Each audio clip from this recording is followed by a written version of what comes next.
everyone! Welcome back to My Goodness. Dun sa mga bago pa lang sa channel ko, thank you so much.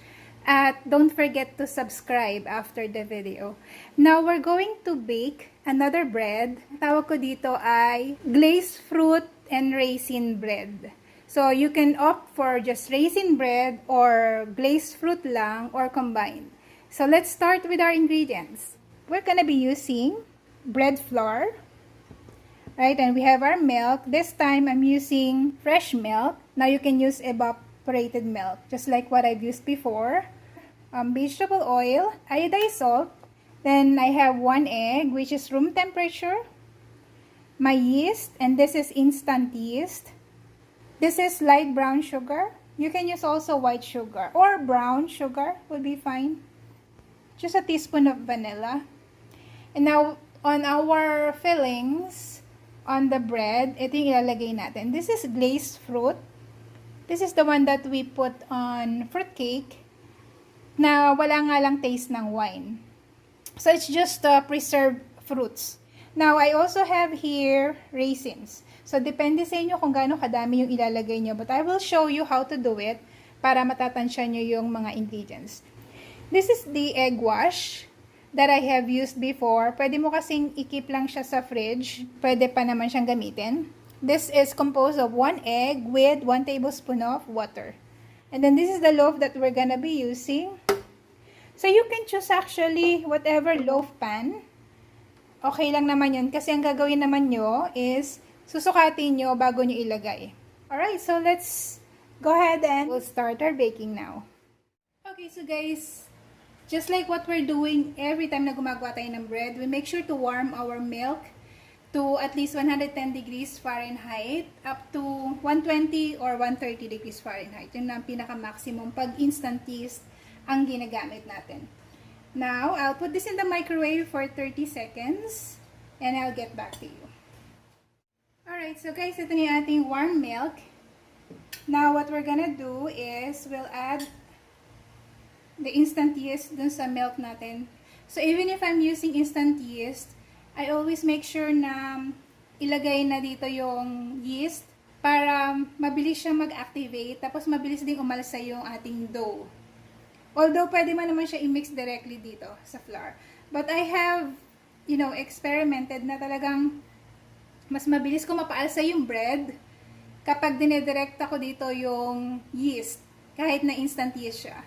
So, ganun din naman ang gagawin nyo kapag dry active yeast. So, you have to mix it with warm milk.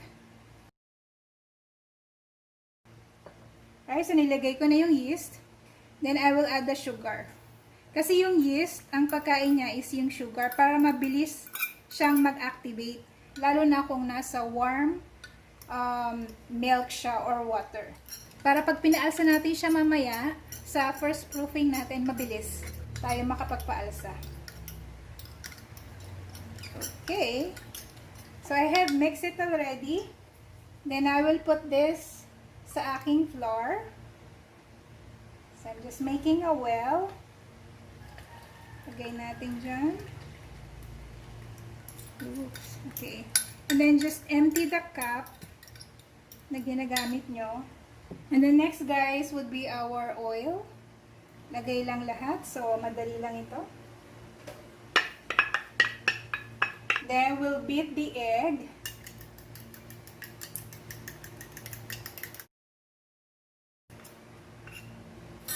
Mix the vanilla.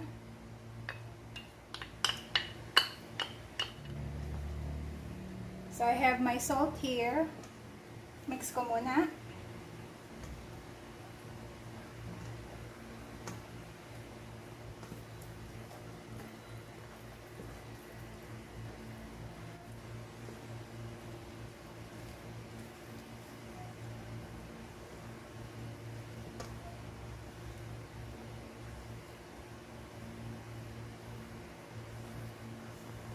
Then mix the salt. There.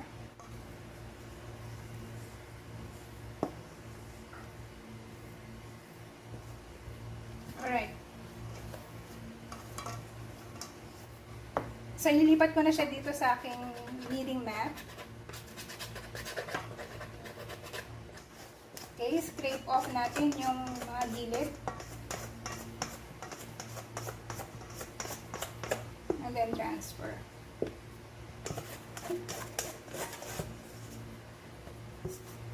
Alright, set aside natin yung bowl.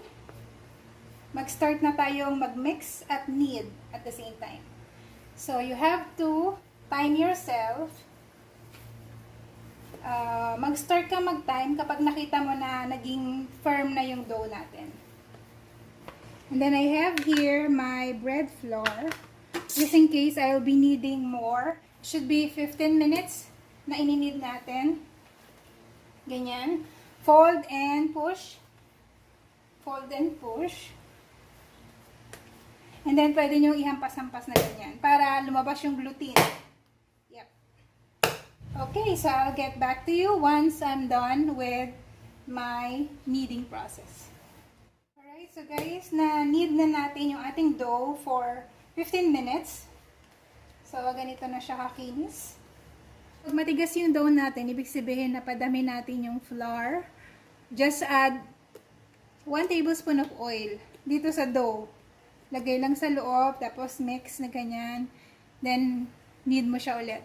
Now, pagka yung dough naman natin ay sticky, it means na either napadami tayo ng pagsukat ng liquid. So, ang gagawin natin, we just have to dust it with flour para maiayos natin yung texture ng ating dough.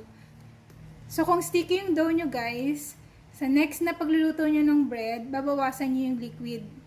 Now, kung matigas naman yung dough nyo, babawasan nyo naman ng flour yung measurement nyo. Bawasan mo ng 1/4 cup. Depende kasi yun sa ginagamit nyong flour. Brand ng flour na ginagamit nyo. Kung all-purpose ba siya o bread flour. So, sa bread flour kasi medyo magiging matigas. Matakaw sa tubig ang bread flour. Unlike all-purpose. Ang all-purpose naman, sticky siya. Okay. So, this is how we're gonna check it. Mapapansin nyo kagad, na-activate agad yung yeast natin kanina nung nilagay natin sa warm water. Kaya medyo may mga bubbles na kagad. Ibig sabihin, activated na yung ating yeast. Nag-form na siya ng mga bubbles. Papansin nyo yung dough natin makinis.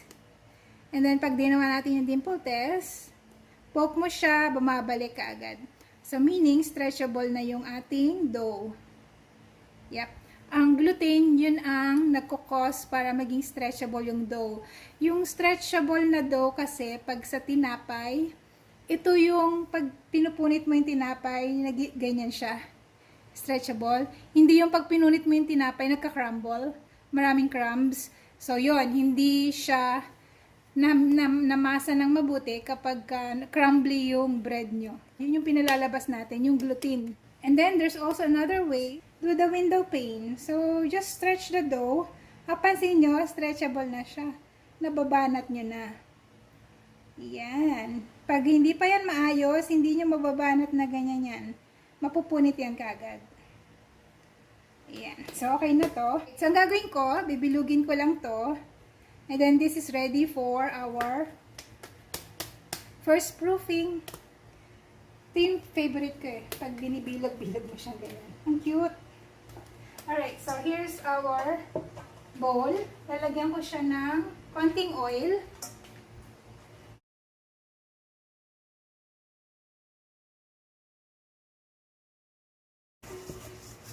Okay. This is to prevent the dough to form skin. Para hindi tumigas yung labas ng dough. Pag tumigas yan, hindi yan naalsa. Para magkakaroon siya ng balat. Okay, so na-cover ko na siya ng oil. I'll leave it here. Look at the size. Dapat abot yan hanggang dito. So we'll leave this for 1.5 hours. After 2 hours, hanggang sa makita nating lumobo yan hanggang dito. Magdoble yung size. Minsan sobra pa. Now guys, don't rely much on the time frame that I gave you. Sometimes it differs. Minsan after 1 hour hanggang dito na yan, malaki na siya. Pwede na. Now, ang titingnan nyo lagi, yung size ng dough, hindi yung oras. Yung oras na binigay ko is just a time frame. So, pag nakita nyo lumaki na yan, pwede na natin siyang i-form. Now, kung napansin nyo, 1 hour na, hanggang dito pa lang siya, maliit pa rin, kalahati pa lang. You have to wait until it's double its size. Para sigurado tayo na malambot yung tinapay na gagawin natin. Okay? Tatakpan lang natin ito ng cling wrap. Or yung iba, pwede naman gumamit ng kitchen towel. So, pwede nyo ganyan, tapos takpan nyo ng tape towel, iwan nyo dito sa counter nyo, pwede yun. Lalo na kung mainit naman ang panahon, na huwag nyo lang electric fanan para makatulong yung init. Now, what I will do, I will put this in my microwave oven na nakapatay. Or sa loob ng oven, nilalagay ko, pero nakapatay lang. Kasi medyo mainit doon, kulob. Alright, so I'll get back to you after our first proofing. Okay, ito na yung ating pinaalsang dough. This is after 1.5 hours. So, ganyan na siya kalaki. Mabot na sa plastic. Okay, so the next thing that we're gonna do is punch the dough para mawala yung air. Yan. And then transfer it to your kneading mat.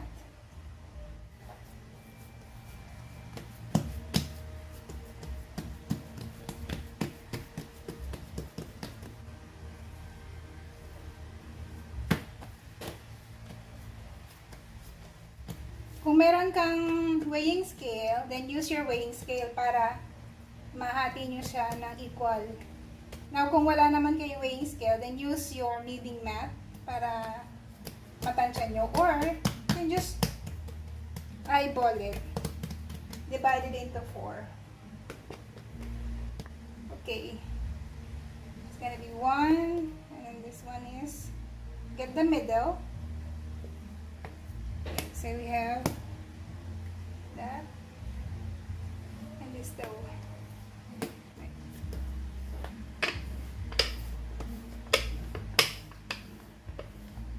Kasi gagawin natin siyang rectangle shape.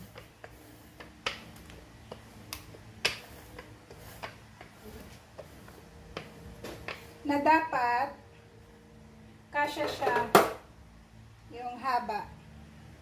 Kasya dun sa ating loaf pan.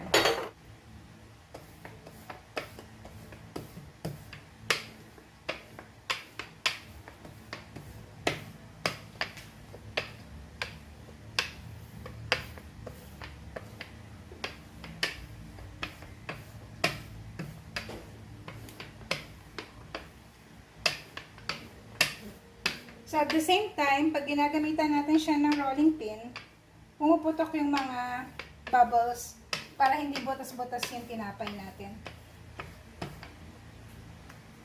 Okay.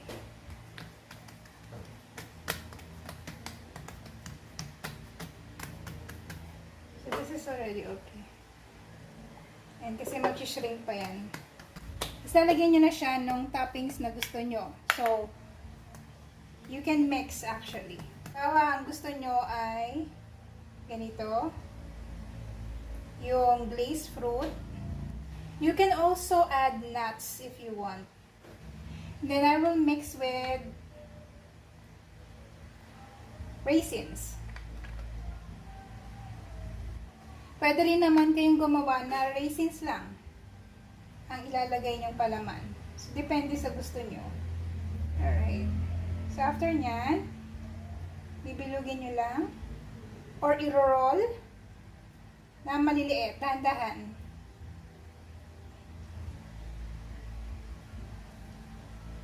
Kita nyo?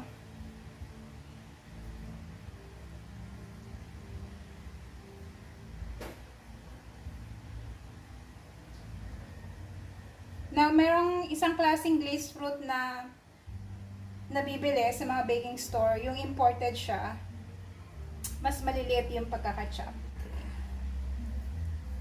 Yan. Actually, pwede naman itong isama sa mixture ng dough. Pero, mas prefer kong pinapalaman siya. Kasi, minsan pag nandito sumama yung glazed fruit, natatapon lang. Okay. Niro-roll ko lang siya para kuminis yung ibabaw. Next thing na gagawin natin, isihiwaan nyo na kailangan lumabas yung filling.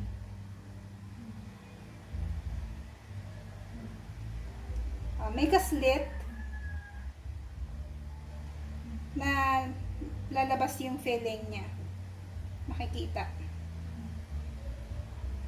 Yan. That's it.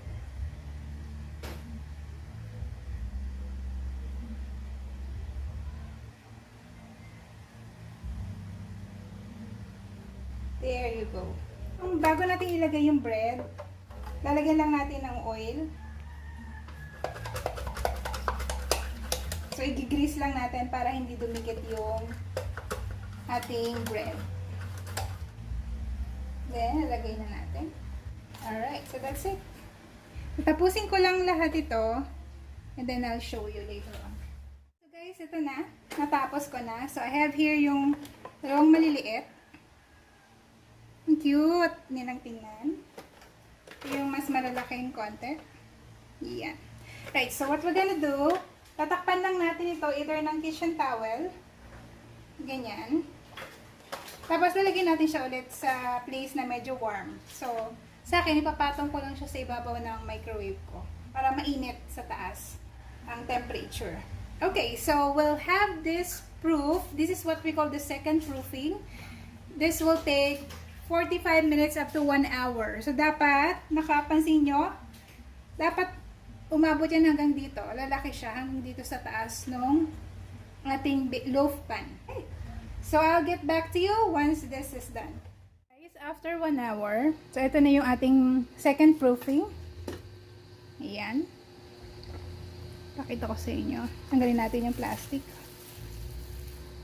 Ayan, di ba? So, hanggang dito na siya sa ibabaw ng loaf pan. Ayan.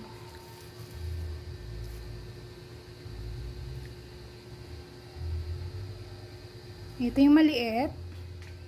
Ito yung mas malalaki. Tumabingi yung ano natin. Okay. Tumabingi yung forma niya. Okay, so I have already preheated the oven to 180 degrees Celsius. And isasalang na natin siya halfway through the baking. That would be around 20 minutes.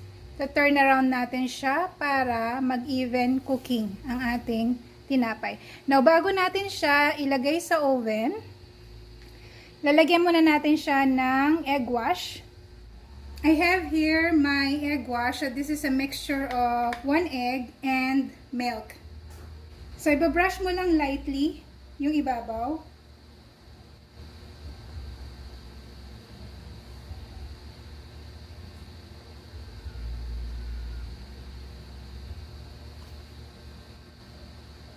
Okay, so we're done.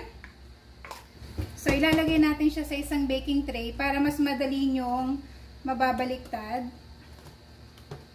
At saka hindi kayo mahihirapan. Lagyan nyo lang ng pagitan para maka-flow yung heat in between. Para itong side na to, magki-crisp din siya. And then, I'll let you know once it's already baked. Alright, so guys, ito na yung ating glazed fruit and raisin bread. So, ito yung nagawa natin. So, we have 2 big and then 2 small. Because of the loaf pan na ginamit ko. Okay, so look. So good. Ganyan kalaki yung mga nagagawa nung ating 4 cups of flour. Wow. Okay, reminder ko nga pala guys, yung loaf pan nyo, kagaya nito, lagyan nyo ng parchment paper para hindi dumikit. Kasi yung pinang egg wash ko is dumikit sa kanya. So, para madali nyo matanggal, iaangat nyo lang. Okay, so let's taste it. By the way guys, this was baked for 25 to 30 minutes. Okay, so halfway through, around 15 minutes guys, we turn it around like this sa oven para magkaroon ng even baking. Kasi kung hindi, itong side lang na ito ang magiging dark. So, hindi ito magiging same color. Alright, so titikman na natin.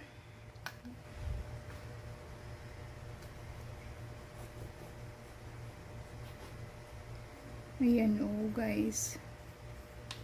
Super beautiful. Diba? Dami. Favorite ko to eh.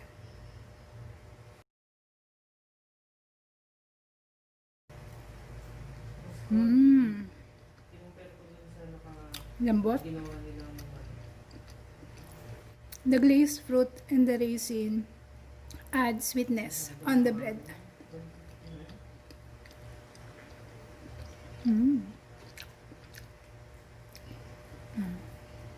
Depende sa inyo kung gaano kadami ilalagay yung glazed fruit. Pwede namang mas konti lang. Ako kasi gusto ko marami. Ang sarap ng bread.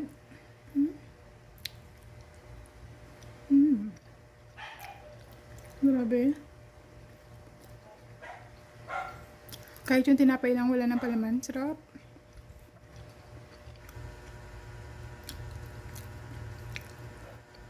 Diba? Alright, so guys, thank you so much for watching my video.